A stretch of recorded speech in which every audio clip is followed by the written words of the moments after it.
Selamat pagi Bapak Ibu dan Saudara, berjumpa lagi dengan saya di channel Follow Gereja TV.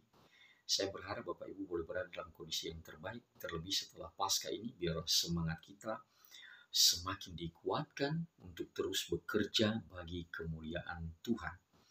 Nah, saya mengajak kita untuk berdoa. Tuhan Allah Tritunggal, mari Engkau singkapkan kebenaran bagi kami, supaya kami mengerti dan mau mentaatinya. Dalam nama Tuhan Yesus kami berdoa. Amin. Nah, Saudara, Kisah Para Rasul pasal 9 ayat 1 sampai ayat yang ke-6, saya berharap bahwa Saudara sudah baca. Dan saya tidak akan bacakan, namun dalam penjelasan saya akan menyinggung ayat per ayat seperti yang saya sudah persiapkan. Nah, hal yang pertama yang perlu kita lihat bahwa Paulus ini adalah seorang yang sangat getol dengan agamanya dan dengan bangsanya. Seperti yang dikatakannya dalam salah satu suratnya bahwa dia adalah seorang Farisi, dia seorang Israel asli, dia dari suku Benyamin, dan dia adalah seorang yang terdepan di dalam menjalankan hukum-hukum yang berlaku dalam agamanya mereka. Maka tentunya kita melihat di situ posisinya adalah seorang yang begitu membela baik bangsanya maupun agamanya. Nah, ketika Yesus melayani dan namanya makin tersiar, apalagi setelah kematian dan kebangkitannya, maka Paulus ini getol untuk menghalangi semuanya itu. Kalau boleh berita tentang Yesus ini yang telah mati dan bangkit ini, kalau boleh jangan sampai didengar oleh banyak orang. Maka dia menjadi orang yang paling getol juga untuk menghalangi pemberitaan berita sukacita itu.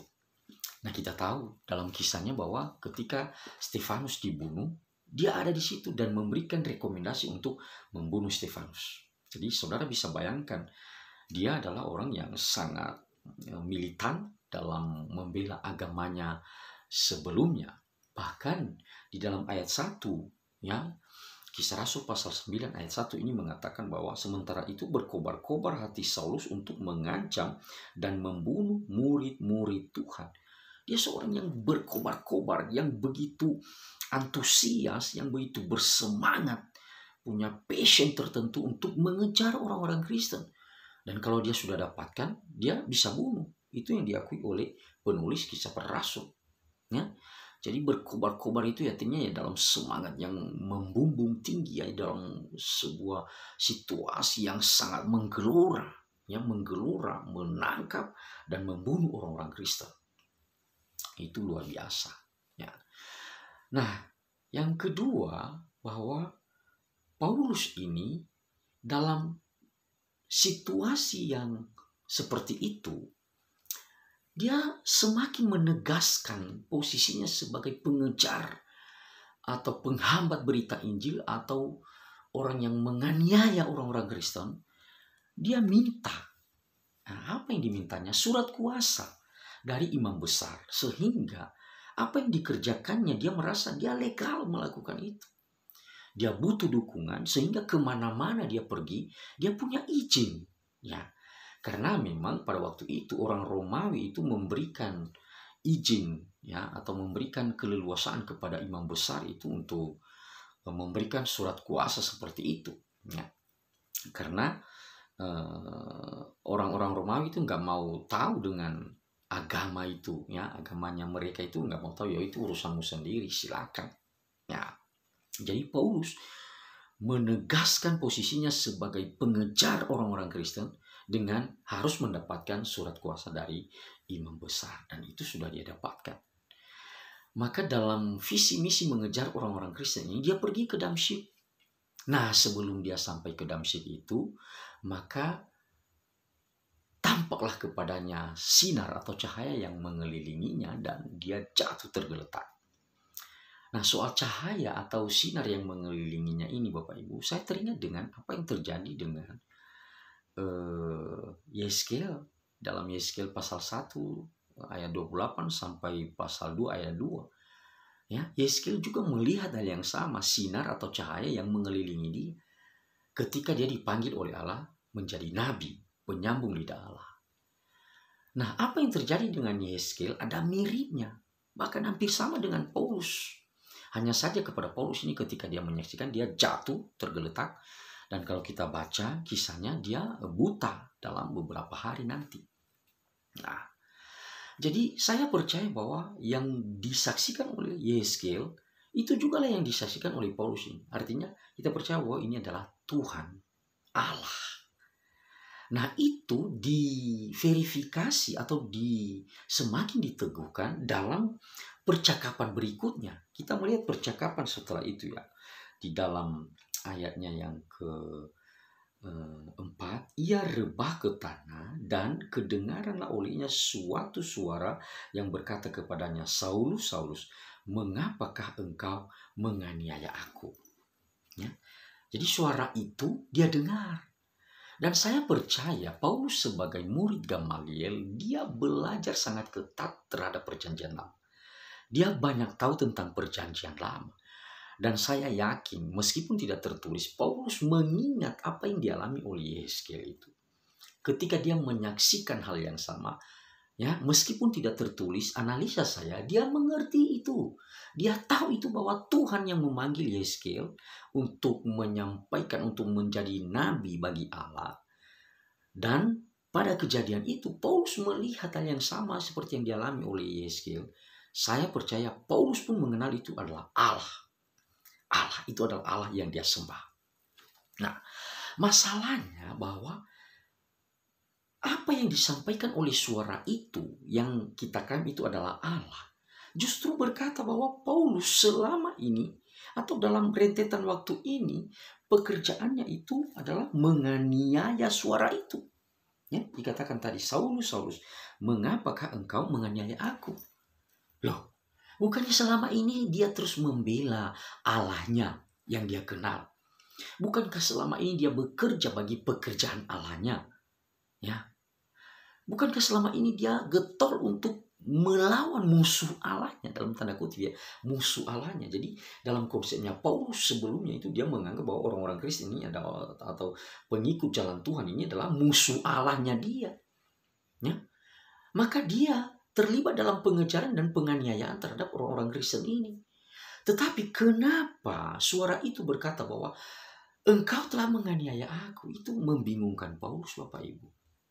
Ya, maka wajar saja ketika dia bertanya dengan rasa takut, dengan rasa yang bingung, siapakah engkau? Ayatnya yang kelima itu. Jawab Saulus, siapakah engkau Tuhan? Ya, siapakah engkau? Suara itu saya kenal. Ya, saya tahu. Kenapa? Sudah didahului oleh cahaya yang mengelilingi dia. Ya. Nah, itu terjadi pergolakan dalam diri Paulus. Bukankah selama ini saya berjuang untuk Tuhan? Dan Tuhan yang dia kenal itu sekarang berbicara kepadanya bahwa Tuhan merasa dianiaya oleh Paulus. Itu semacam pergolakan dalam logikanya, itu luar biasa ya. Ya, dia menimbang, dia betul-betul sulit sekali memahami itu. Lalu dia mengungkapkan pertanyaan di situ. Siapakah engkau Tuhan? Kapan aku menganiaya engkau? Maka suara itu menjawab, katanya, akulah Yesus yang kau aniaya itu. Jelas sekali suara itu berbicara, akulah Yesus yang kau aniaya itu. Oh, itu sebuah keajaibannya, itu sebuah keadaan yang luar biasa, mengguncang hati Paulus, mengguncang hati. Dia nggak percaya perkataan itu. Bagaimana mungkin? Aku selama ini loh, ya, aku selama ini sudah berbakti bagi Allahku. Kemudian yang kedua, kenapa justru Allah yang saya kenal ini, bahwa dia berkata telah menganiaya aku, ya, aku telah menganiaya dia. Ada apa ini? Dan suara itu ketika menegaskan bahwa rupanya itu adalah Yesus, itulah yang membuat Paulus itu ya nggak bisa berkata-kata lagi, sulit. menerima kenyataan itu bahwa dia justru selama ini memang benar dia memusuhi Yesus ini. Ya, dia memusuhi Yesus dan sepertinya dia memang tidak langsung menganiaya Yesus ya. Dia tidak, karena dalam catatan Injil dia tidak dicatat di situ atau diberitahu bahwa Paulus ada di situ. Enggak. Ya, mungkin agak belakangan dia muncul ini soal isu yang kita baca ini. Ya. Mungkin dalam hatinya, kapan aku aniaya Yesus? Saya tidak pernah menganiaya dia. Ya. Jadi rupanya, saudara, apa yang Yesus katakan ini penting. Sekali lagi penting. Bahwa Yesus sedang mengidentikan dirinya dengan murid-muridnya atau orang-orang yang mengikut jalan Tuhan. Ya. Jadi ketika dia berbicara, akulah Yesus yang kau aniaya itu. Ya. Yang ditegaskan di sini bahwa Yesus sedang berbicara bahwa orang yang percaya kepadaku, yang mengikut jalan Tuhan ini, itu adalah bagian dari aku. Ya. Dan ini menegaskan seperti yang Yesus katakan, bahwa orang-orang percaya itu adalah tubuhnya dia, tubuh Kristus. Ya. Jadi hidup menyatu dengan Kristus. Nah, ini poin penting, saudara. Jangan ragu tentang imanmu kepada Tuhan Yesus ini. Ya, kita menyatu dengan Yesus karena Yesus sendiri mengklaim bahwa pengikut jalan Tuhan itu adalah dirinya. Ya, itu aku. Ya, seperti yang saya jelaskan ini. Paulus sudah menganiaya jemaat Tuhan. Yesus mengklaim bahwa Paulus telah menganiaya dia. Jadi ada kesatuan di situ antara Yesus sebagai kepala dengan murid-muridnya atau orang-orang percaya sebagai tubuh Kristus. Ya. Nah, ini spektakuler ya, itu keajaiban, mujizat yang luar biasa bagi Paulus ini. Di dalam situasi di mana dia sedang berkobar-kobar bagi pekerjaan atau perbuatan imannya menurut dia, Yesus panggil dia. Yesus panggil dia. Ini membuat kita boleh membuka wawasan berpikir ya, bahwa tidak ada yang mustahil bagi Allah. Ya. Orang yang jahat sekalipun, orang yang posisinya sekalipun memusuhi Yesus, memusuhi orang-orang Kristen, suatu ketika bisa diubah oleh Allah. Hatinya itu bisa diubah oleh Allah. Seperti yang dikatakan dalam Mazmur itu ya, bahwa hati raja-raja itu seperti batang air di tangan Tuhan. Ya. Jadi hati orang ini pun adalah seperti batang air di tangan Tuhan. Artinya, ya Tuhan mau atur sedemikian, dia bisa lakukan. Dan Paulus ini adalah salah satunya. Dia seorang yang mengejar orang Kristen, tapi dia ditangkap oleh Tuhan. Di masa di mana dia sangat antusias, sedang hebat-hebatnya semangatnya untuk mengejar murid-murid Kristus. Jadi beberapa buah pikiran yang sangat penting dalam bagian ini, saudara, dalam teks ini, itu membukakan wawasan kita ya, tentang kisah ini. Nah, yang terakhir, saya tertarik dengan ayat yang keempat tadi, ketika ada pemanggilan Saulus, Saulus. Ya, Saulus, Saulus. Sekali lagi, saudara tahu bahwa seperti saya katakan tadi, bahwa Saulus itu adalah murid Gamaliel, dan Gamaliel seorang guru besar, dan Saulus ini adalah murid yang sangat ketat seperti pengakuannya, bahwa dia belajar Taurat sungguh-sungguh dan melaksanakan Taurat dengan sungguh-sungguh. Nah, saudara mungkin akan kaget ya, bahwa rupanya pola pemanggilan 2 kali itu begitu kentalnya dalam Perjanjian Lama. Sekali lagi, ya, pola pemanggilan 2 kali nama itu sangat kental dalam Perjanjian Lama. Dan yang memanggil itu dalam Perjanjian Lama itu konsisten adalah Tuhan Allah sendiri. Tuhan Allah sendiri. Ya. Jadi saya misalnya kasih contoh ya, misalnya bagaimana Abraham itu di dalam Kejadian pasal 22 ayat 11 dia dipanggil seperti itu, Abraham, Abraham ya. Kita baca ya, Kejadian pasal 22 ayatnya yang ke-11. Tetapi berserulah malaikat Tuhan dari langit kepadanya, Abraham, Abraham. Sahutnya, ya Tuhan. Mungkin saudara kalau melihat, itu kan hanya satu salah satu contoh. Itu kan gak terlalu kuat pola itu. Ya, betul. Tapi contoh yang lain, saya yakin saudara nanti akan setuju dengan saya ya. Contoh yang lain itu terjadi juga kepada Yakub ya. Yakub. Misalnya dalam Kejadian pasal 46. Nah, kita buka ya, kita coba buka kepada Yakub. Ya, ayatnya yang kedua. Berfirmanlah Allah kepada Israel atau Yakub dalam penglihatan waktu malam. Yakub, Yakub. Sahutnya, ya Tuhan. Jadi konsisten dengan Abraham, Abraham, Abraham. Lalu Abraham menjawab, ya Tuhan. Demikian pula dengan Yakub. Yakub, Yakub. Yakub menjawab, ya Tuhan. Ya, udah dua ya, udah dua.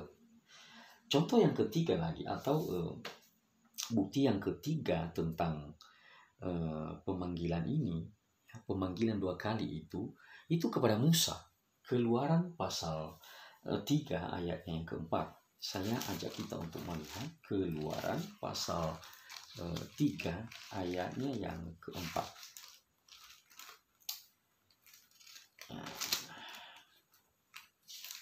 Apa dikatakan di situ? Ketika dilihat Tuhan bahwa Musa menyimpang untuk memeriksanya, berserulah Allah dari tengah-tengah semak duri itu kepadanya, Musa, Musa. Dan Musa menjawab, ya Allah. Ya Allah. Udah tiga. Sekali lagi masih ada contoh yang sama, polanya sama, pemanggilan dua kali nama dan dijawab dengan ya Tuhan. Itu terjadi juga kepada Samuel. Ya, Samuel kita melihat dalam 1 Samuel pasal 3. 1 Samuel pasal 3. Ini pemanggilan Samuel. Jadi beberapa kali di sini, cuman kepada Samuel ini ya beberapa kali ya dipanggil oleh Tuhan, dan pola itu sama. Ya. 1 Samuel pasal 3 misalnya ya. Ayatnya yang keempat. Lalu Tuhan memanggil, Samuel, Samuel. Dan ia menjawab, ya Bapa. Nah, memang kepada Samuel ya, dia kira itu Eli ya. Dia kira Eli. Tapi setelah beberapa waktu, lalu setelah dia bertanya kepada Eli, dan Eli sepertinya melihat setelah beberapa kali, dia melihat, ini bukan suara sembarangan, ini adalah Tuhan. Jadi Eli sendiri itu ya, setelah beberapa kali dia tahu bahwa itu suara Tuhan. Jadi udah menegaskan kepada kita ini. Ya. Jadi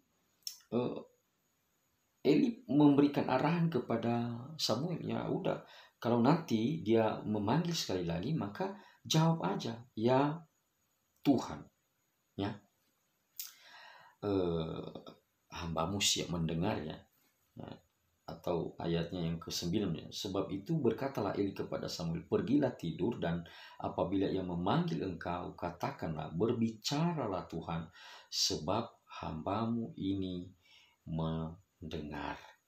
Ayat 10. Lalu datanglah Tuhan berdiri di sana dan memanggil seperti yang sudah-sudah, Samuel, Samuel. Pola yang sama juga, dan Samuel menjawab, berbicaralah sebab hambamu ini mendengar. Saudara, luar biasa konsistensi daripada Alkitab itu menunjukkan kepada kita bahwa yang memanggil Paulus itu adalah Allah sendiri. Ya, jadi kita melihat di sini bahwa Alkitab kita ini layak untuk dipercaya, saudara. Ya, jangan ragu dan lihatlah bagaimana Yesus mengidentikan dirinya dengan umatnya.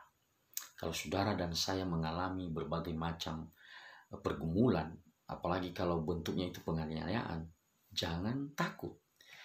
Karena bukan hanya kita yang merasakan itu, tapi Tuhan kita Yesus Kristus juga ikut merasakan penderitaan yang engkau alami. Tuhan Yesus memberkati. Amin.